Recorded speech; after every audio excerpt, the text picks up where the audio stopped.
विधानसभा उपचुनाव नामांकन की तिथि समाप्त हो चुकी है और कुल 26 उम्मीदवारों ने नामांकन किया है और इसमें से 9 ही ऐसे हैं जो निर्दलीय हैं।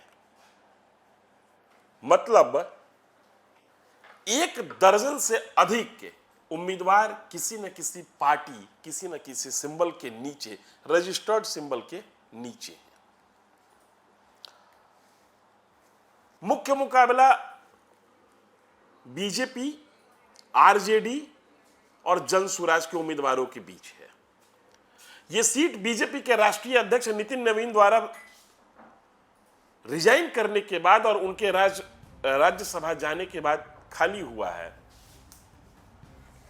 और इस उपचुनाव में नामांकन के दरमियान ही भारी उठापटक देखने को मिला।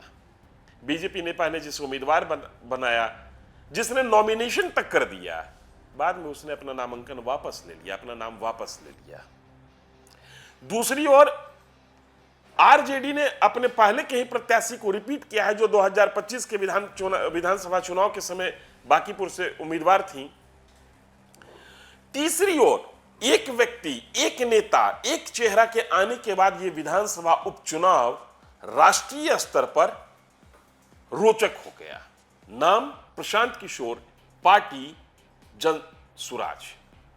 प्रशांत किशोर के नॉमिनेशन करते ही या नॉमिनेशन का अनाउंसमेंट होते ही बांकीपुर विधानसभा उपचुनाव, जो कि बीजेपी के राष्ट्रीय अध्यक्ष का अपना होम कंस्टिट्यूएंसी है, इसकी चर्चा राष्ट्रीय स्तर पर होने लगी और ऐसा कहा जा रहा है, कई लोग इस बात को मान रहे हैं कि जिस तरीके से प्रशांत किशोर आगे बढ़ रहे हैं, जिस तरीके से प्रशांत किशोर को लोग हाथों हाथ स्वीकार कर रहे हैं, जिस तरीके से प्रशांत किशोर की सभाओं में भीड़ उमड़ रही है,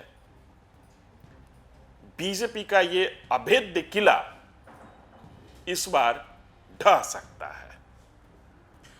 बीजेपी का यह अभेद्य किला अगर जातिगत हिसाब से देखें तो बिहार में कायस्थ जाति का कोई एक अभेद्य किला बचा विधानसभा के हिसाब से, विधानसभा के नजरिए से, तो वो बांकीपुर है। तो क्या ये मान लिया जाए कि कायस्थों का अंतिम किला भी ढह जाएगा? नमस्कार, आप देखना शुरू कर चुके हैं न्यूज फॉर नेशन। मैं हूं आपके साथ धीरेन्द्र। कुछ एक साल पहले बिहार सरकार ने जातिगत सर्वे कराया था। उस सर्वे में सवर्ण में एक जाति है कायस्थ, जिनकी आबादी 0.65% बताई गई थी और पिछले विधानसभा चुनाव में इस जाति के 2 उम्मीदवार जीतने में कामयाब रहे। एक सिकटा से, पश्चिम चंपारण जिले का यह विधानसभा क्षेत्र है सिकटा, जहां से समृद्ध वर्मा जेडीयू की टिकट पर जीते, और दूसरा बांकीपुर जो कि पटना शहर के अंदर आता है, यहां से वर्तमान बीजेपी के राष्ट्रीय अध्यक्ष नितिन नवीन जीतने में कामयाब रहे।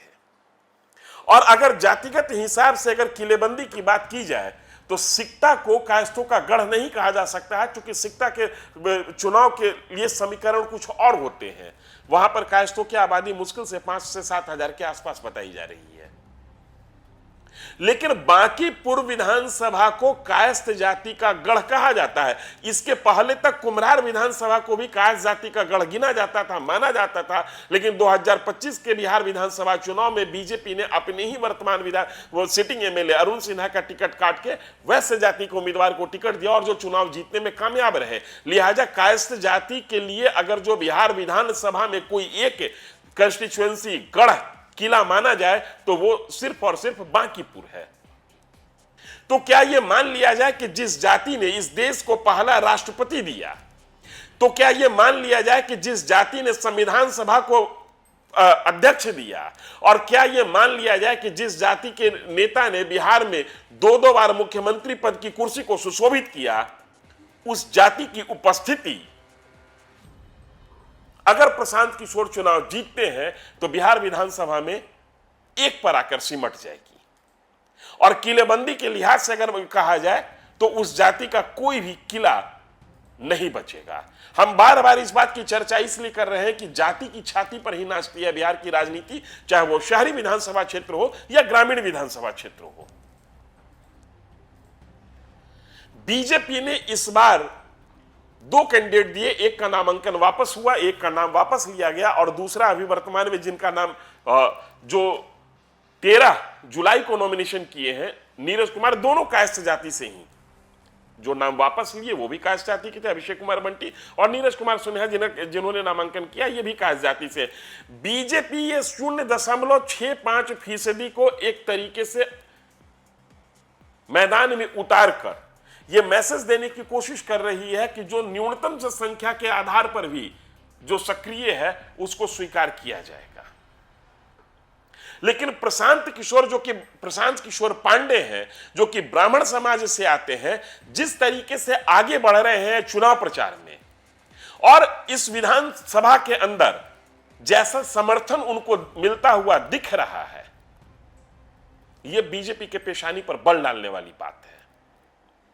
बीजेपी का कोर वोटर माना जाता है ब्राह्मण, भूमिहार, राजपूत, कायस्थ, कुर्मी, कुशवाहा, वैश्य।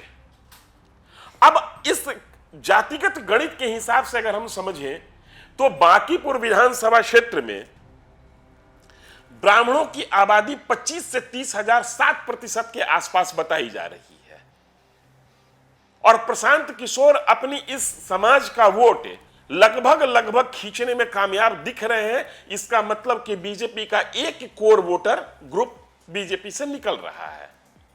वजह यह है कि प्रशांत किशोर खुद भी ब्राह्मण जाति से आते हैं, और भरत तिवारी इनकाउंटर केस के कारण ब्राह्मणों में शासन के खिलाफ एक रोष है, उसकी अभिव्यक्ति प्रशांत किशोर को वोट देकर की जा सकती है। दूसरा कोर वोटर भूमिहार समाज, जिसकी आबादी बांकीपुर विधानसभा में 30 से लेकर 32-34 हजार के आसपास बताई जा रही है। ग्राउंड रिपोर्ट ये कहता है कि शासन के खिलाफ नाराजगी इसकी भी है, और वजह अगर हम समझने की कोशिश करें तो नीतीश कुमार की इस्तीफा देने के बाद जो बिहार के राजनीतिक प्रकरण, बिहार में जो राजनीतिक घटनाएं जिस तरीके से घटी, उसमें आसानी से इस वजह को टटोला जा सकता है। राजपूत जाति की कोई खास स्टेक, राजपूत जाति का कोई खास स्टेक बांकीपुर विधानसभा चुनाव में नहीं लगा हुआ है। लिहाजा यह कह सकते हैं कि राजपूत जाति का वोट मोर और लेस बीजेपी के साथ होगा, या कुछ एक वोट प्रशांत किशोर के व्यक्तित्व के आधार पर प्रशांत किशोर को भी जा सकता है। मुसलमानों के वोट में सेंधमारी की कोशिश प्रशांत किशोर जबरदस्त तरीके से कर रहे हैं। 9% वोट मुसलमानों का है, और तकरीबन 38 से लेकर 42 हजार वोट मुसलमानों का माना जा रहा है। मुसलमान वोट में अगर जो प्रशांत किशोर सेंधमारी कर लेते हैं तो यह राजद को सीधा नुकसान होगा। जैसे ब्राह्मण वोट में सेंधमारी करने पर बीजेपी को सीधा नुकसान देते हुए वो दिख रहे हैं, वैसे मुसलमान वोट में सेंधमारी कर वो राजद को नुकसान दे सकते हैं। क्योंकि मुस्लिम एम वाई समीकरण अभी तक बिहार के जितने भी चुनाव हुए उसमें राजद के साथ, राष्ट्रीय जनता दल के साथ इंटैक्ट है। 9% के आसपास ही वैश्य वोट है, 38 से 42 हजार। यह भी बीजेपी का कोर वोटर माना जाता है पुराने जमाने से, और इसी वोट बैंक पर जीत हार का फैसला हो जाना है। लिहाजा इस पर नजर सभी की है, एंड लॉ एंड ऑर्डर के मामले में और को नजर में रखते हुए यह समाज अपना निर्णय ले सकता है। हम बार बार समाज की चर्चा इसलिए कर रहे हैं कि जितने भी समाज के नाम पर संगठन बने होते हैं प्रदेश भर में, उन तमाम संगठनों का मुख्यालय पटना में है। इसलिए सामाजिक संगठनों की भूमिका, जातिगत संगठनों की भूमिका, जातिगत एकता की भूमिका बांकीपुर विधानसभा चुनाव में जमकर दिखेगा। ऐसा कहा जा रहा है कि कुर्मी मतदाता भी बीजेपी से नाराज है, और कुर्मी आबादी 5% के आसपास वोट 20 से 22 हजार। लेकिन एनडीए की गवर्नमेंट और नीतीश कुमार जदयू की पार्टी कुर्मी कोयरी बेस्ड, जिसका वोट आधार है, जिसका मतदाताओं का आधार इसी दो जाति के आधार पे ही वो तमाम जातियों को अपने साथ गढ़ते चले हैं। हो सकता है कि समय रहते इनकी नाराजगी दूर हो और ये आधे अधूरे मन से ही बीजेपी के पक्ष में जाएं। दलितों का वोट 8% है, और यह भी डिसाइडिंग फैक्टर होगा। किस पार्टी के नेता कितनी सेंधमारी करते हैं दलित वोट बैंक में।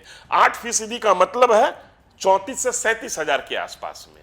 और दलित वोट बैंक पर नजर बीजेपी की भी होगी, प्रशांत किशोर की भी होगी और राष्ट्रीय जनता दल की होगी। और राष्ट्रीय जनता दल भी इस विधानसभा उपचुनाव में एड़ी चोटी का जोर इसलिए लगाएगी कि पिछली बार रनर अप दूसरी पार्टी राष्ट्रीय जनता दल ही रही थी, और इस बार अगर प्रशांत किशोर राष्ट्रीय जनता दल को पछाड़कर आगे बढ़ जाते हैं तो इसका परिणाम 2030 के विधानसभा चुनाव के पोस्टर पर भी दिख सकता है। प्रशांत किशोर की बढ़त किसी भी सूरत में तेजस्वी यादव स्वीकार नहीं करेंगे, क्योंकि प्रशांत किशोर का कद बढ़ना और तेजस्वी यादव का कद घटना ये दोनों एक साथ चलेगा। लिहाजा न सिर्फ दलित मुस्लिम वोट बैंक में प्रशांत किशोर की सेंधमारी के रास्ते भी इतने आसान नहीं होंगे। यादव आबादी 12% के आसपास है, 52 से 55 हजार वोट बैंक, और सबसे बड़ी आबादी जो इस विधानसभा क्षेत्र में है वो कायस्थों की है, और कायस्थों का वोट बैंक, कायस्थों की आबादी 14% के आसपास मानी जाती है। कम से कम 60 से लेकर 67 हजार के आसपास वोट कायस्थों के पास है। लेकिन दिक्कत यह है कि रजिस्टर पर कायस्थों का वोट 60 से 67 हजार के आसपास जरूर है, पोलिंग कैपेसिटी कायस्थ जाति की कम है।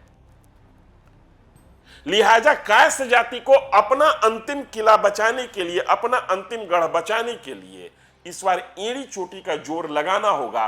कारण इसके पीछे यह है कि उनकी जो सवर्ण सहयोगी जातियां थी उसमें कायदे से सेंधमारी होती हुई दिख रही है। ब्राह्मण वोट लगभग बिदक रहा है, भूमिहार वोट भी नाराज चल रहा है, राजपूत वोट आपके साथ हो भी सकता है और नहीं भी हो सकता है। लिहाजा कुल मिलाकर यह विधानसभा उपचुनाव यह तय करेगा कि आने वाले दिनों में बिहार में विधानसभा की राजनीति के मद्देनजर कायस्थों की भूमिका क्या होगी। 2 विधायक थे, अभी एक है, चूंकि नितिन नवीन ने रिजाइन कर दिया। और जैसा कि मैंने आपको पहले बताया, पश्चिम चंपारण जिला का सिकटा विधानसभा क्षेत्र से कायस्थ प्रतिनिधित्व आता है, आता रहा है, लेकिन वो कायस्थ बहुल क्षेत्र नहीं है। कायस्थ बहुल क्षेत्र के रूप में अंतिम गिनती और एकमात्र गिनती अगर बची हुई है तो वो बांकीपुर विधानसभा क्षेत्र का ही है। और ये उपचुनाव तय करेगा कि बिहार विधानसभा में कायस्थों की भूमिका दिखेगी या नहीं दिखेगी। हम समाज से लेकर राजनीतिक दलों की गतिविधि पर नजर बनाए हुए हैं, और जैसे जैसे अपडेट सामने आएगा आपसे साझा करते रहेंगे। इसमें इतना ही, धन्यवाद।